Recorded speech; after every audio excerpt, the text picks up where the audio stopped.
మమ్మల్ని కానివ్వండి, విష్ణు గారిని కానివ్వండి, జగన్మోహన్ రెడ్డి గారిని ఏ విధంగా మమ్మల్ని ఊరి చివరి నుంచి ఊరిలో తీసుకొచ్చారే ఆ విధానం ఈరోజు వెళ్ళిపోయిన వాళ్ళు లేకపోతే కొన్ని ఎమ్మెల్యే చూస్తే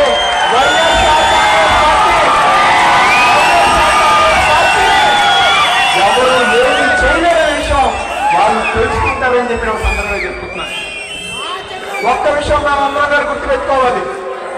ఈ రోజు జగన్మోహన్ రెడ్డి గారి నాయకత్వంలో గత 5 సంవత్సరాల్లో ఈ రాష్ట్రంలో ఏ ముఖ్యమంత్రి చేయలేని ఈ జనసంద్రం చూస్తా ఉంటే ప్రజలకి చంద్రబాబు మీద ఎంత వ్యతిరేకత ఉంది, కూటమి ప్రభుత్వం మీద ఎంత వ్యతిరేకత ఉందో ఇవాళ మనకందరికీ కూడా అర్థమవుతా ఉంది.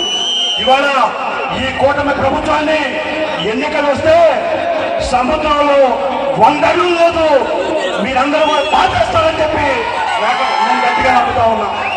ఇవాళ చక్కెరపేట నియోజకవర్గంలో ఇసుక తరలిపోతా ఉంది. రోజుకి 500 టిప్పర్లు 1000 టిప్పర్లు ఈ రాష్ట్రం వదిలి తెలంగాణ, హైదరాబాద్, ఖమ్మం తీసుకొని అమ్ముకుంటా ఉన్నారు.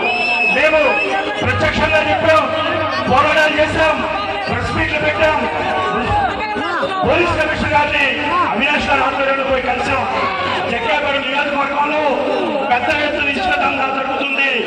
రోజుకి 100 కోట్లు చేతులు మారుతున్నాయి. ఈ అవినీతిని అరికట్టాలి అని చెప్పి ప్రజాస్వామ్యాన్ని ఎవరు కూడా తోసుకోకూడదు అని చెప్పి మేము చెప్పినా ఎవరు పట్టించుకునే నాదుడు లేడు.